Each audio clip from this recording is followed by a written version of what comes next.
Hi, everyone. I'm Elizabeth Janzen, and welcome back to our next installment of A Flutist for All Seasons. This is a vlog that's brought to you by the Diversity and Inclusion Committee at the National Flute Association.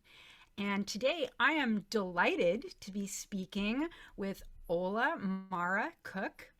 She is an amateur flutist. She is recently retired. She was working as a paralegal case manager and as an entrepreneur. And she's been a member of the National Flute Association since 2013. So, welcome, Ola. I'm so glad to get to meet you and chat with you today. Thank you so much. It's a delight to be here.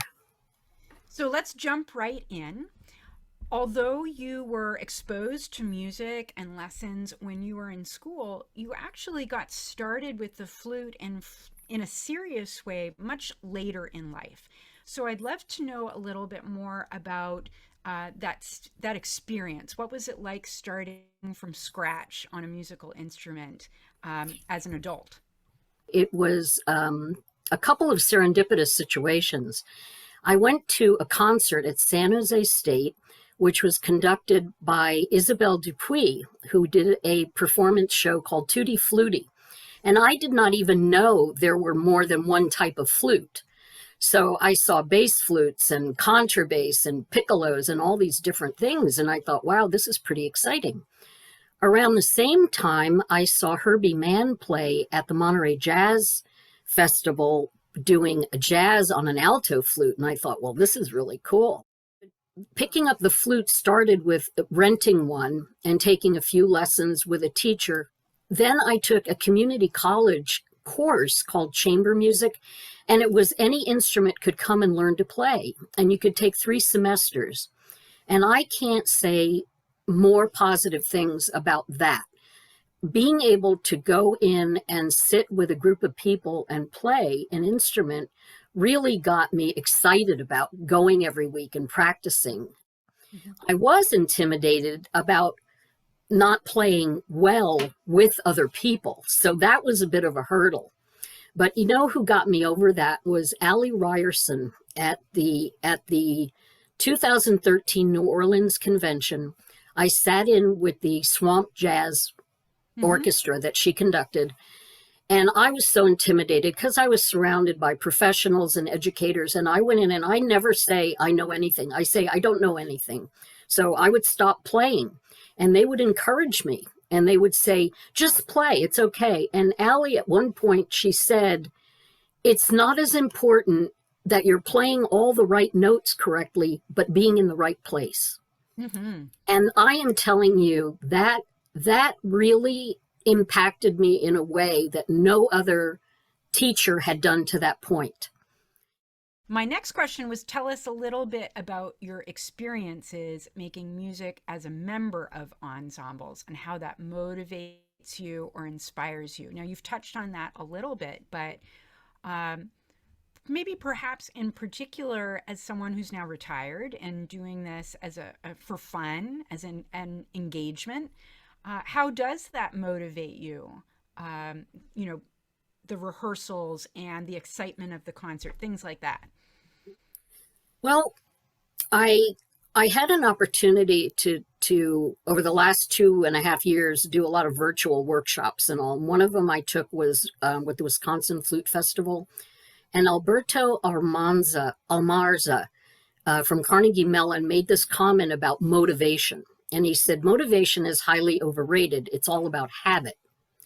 So I was thinking about that regarding my flute friends and my groups and orchestras. And I really am very undisciplined. But what I am is very dependable. So if I know I have a concert or a rehearsal coming up, I will practice.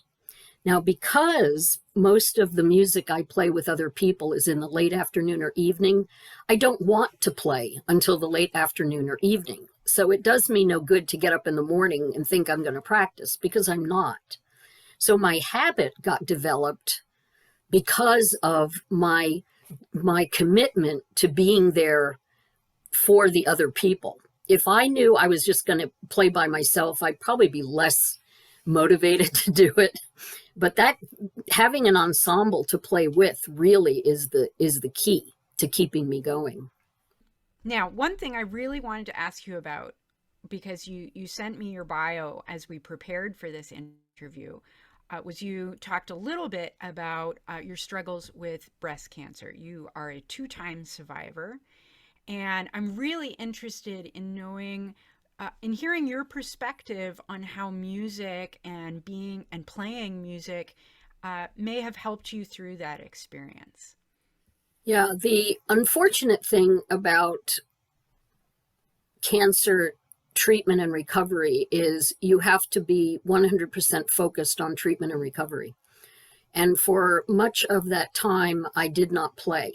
So I had periods of not playing, though that didn't mean I didn't continue to listen to music. I always listen to music. This is just a constant in my life since childhood.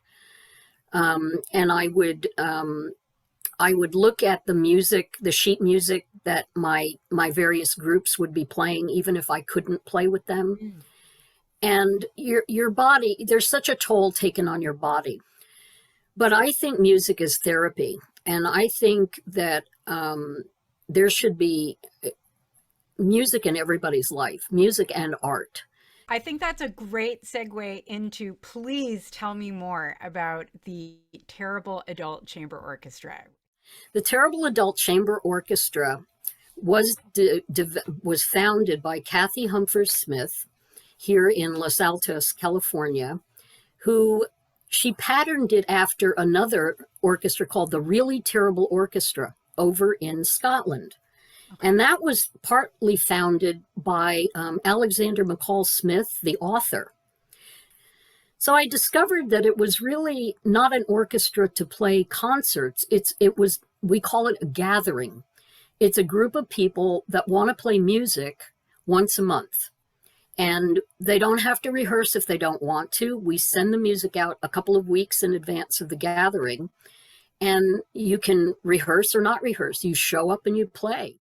TACO is an organization. We say we're the orchestra for everyone else, or the rest of us, the orchestra for the rest of us. And we play at what we call TACO tempo. So we don't really play a tempo as music is written, but we play well enough. And over the years, believe me, we have really gotten pretty good.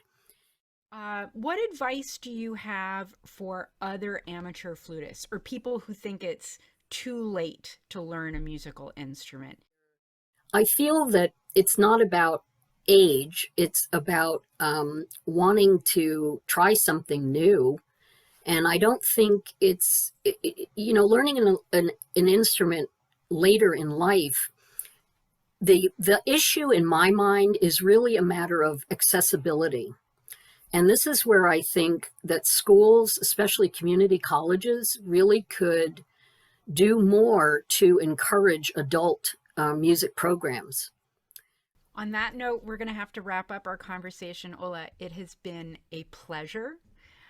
And your perspectives are so refreshing and energizing. I am honored to have been able to speak with you today. So thanks so much for joining us. Well, thank you for inviting me, and I look forward to seeing you at the NFA in Chicago.